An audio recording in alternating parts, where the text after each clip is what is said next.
Hello and welcome, I'm James Preston. Thanks for tuning in to Kalkine TV for the Early Trades, a show where we share with you a glimpse of the Australian share market opening trade scenario, along with the global and domestic drivers triggering the market momentum. So let's get started. Australian shares have edged 0.1% higher in the opening minutes of trading, with the communications services sector leading the market. Shares in Telstra have supported the sector, rising by 1.8% to $3.87 apiece. Reliance Worldwide also jumped 6.2% to $5.52 after announcing yesterday it will acquire EZFL International for $325 million. Orica also added 2.5% to trade at $15.58. A2 Milk plunged 8.8% to $6.25, despite the company announcing it wants to reach $1.9 billion in sales over the medium term. Pilbara Minerals also dropped 4% to trade at $2.17 apiece following its lithium auction, and Woolworths tumbled 3% to $39.26 a share after the release of its quarterly report. Today also marks this week's big ticket economic report. The quarterly consumer price index released at 11:30 a.m. Australian Eastern Standard Time.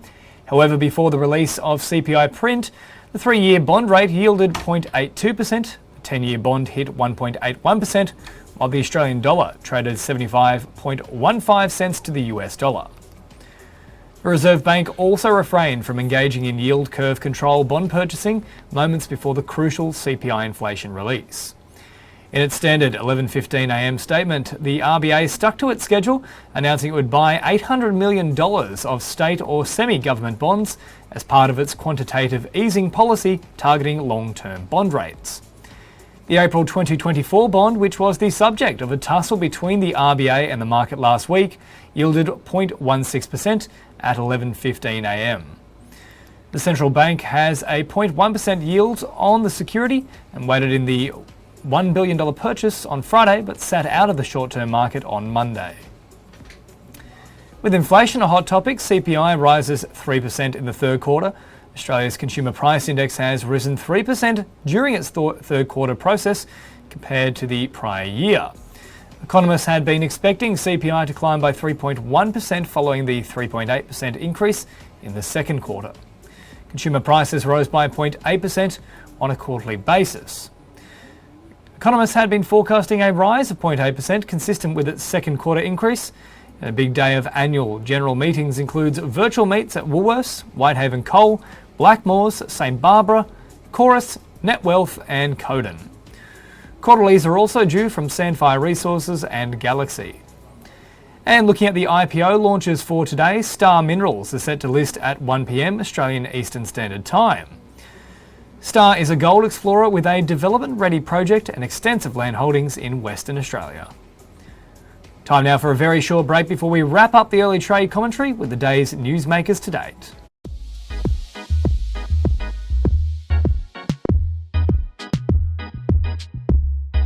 Hi there, James Preston for Kalkine TV. Are you into gaming and virtual reality? Does AI and the endless possibilities it entails capture your interest? Or are you constantly trawling through the web to try and discover the latest updates and innovations in the tech space? Well, let us do the work for you. From the latest product launches to shocking affairs on the World Wide Web, exclusive interviews and information about the top companies like Apple and Google to brand new tech startups vying for your attention. Kalkine's Tech Beat has the latest in what matters in the world of technology. Join me every single Thursday on The Tech Beat, exclusive to Kalkine TV.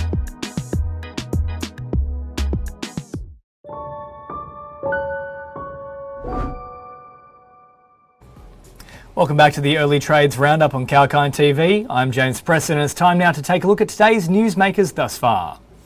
Pilbara Minerals has held its third digital auction via its battery material exchange for 10,000 dry metric tonnes of spodumene, which fetched $2,350 a tonne, beating its second auction price of $2,240 a tonne. As for Beach Energy, investors could bring a class action against the company for allegedly misleading the market with optimistic projections for a declining oil reserve in South Australia, according to Shine lawyers. The firm pointed to the rosy picture painted by Beach in August last year regarding its oil production at its onshore business on the western flank of the Cooper Basin. Beach has a predicted EBITDA of at least $900 million, rising from at least 26 million barrels of oil equivalent. Moving on to Codan subsidiary DTC Communications, who has secured a multi-year contract to supply its software-defined mesh radios to a global technology corporation as part of a sensitive military program. The initial purchase is set to be delivered in the upcoming 12 months and is worth 37.6 million Aussie dollars, of which 60% is likely to be delivered in the 2022 fiscal year. The stock rose 2.4% to trade at $13.80. Shares in Vulcan Energy Resources have been temporarily paused in trading pending a further announcement from the company. Earlier this morning, the company responded to a short seller report by J Capital Resources, claiming that it made several inaccurate statements. And moving on, the A2 Milk Company Chief Executive David Bortolussi wants to reach New Zealand $2 billion worth of sales, or 1.9 billion Aussie, over the medium term, and says that margins will likely be in the teens under his revised growth strategy. Turning our focus now to Australian supermarket giant Woolworths. And they've described the first quarter of the 2022 fiscal year as arguably the most challenging COVID quarter to date, as the Delta variant caused major disruptions to its supply chain and stores in Victoria and also New South Wales. Prolonged lockdowns saw customers consume more at home, which benefited the supermarket's food businesses.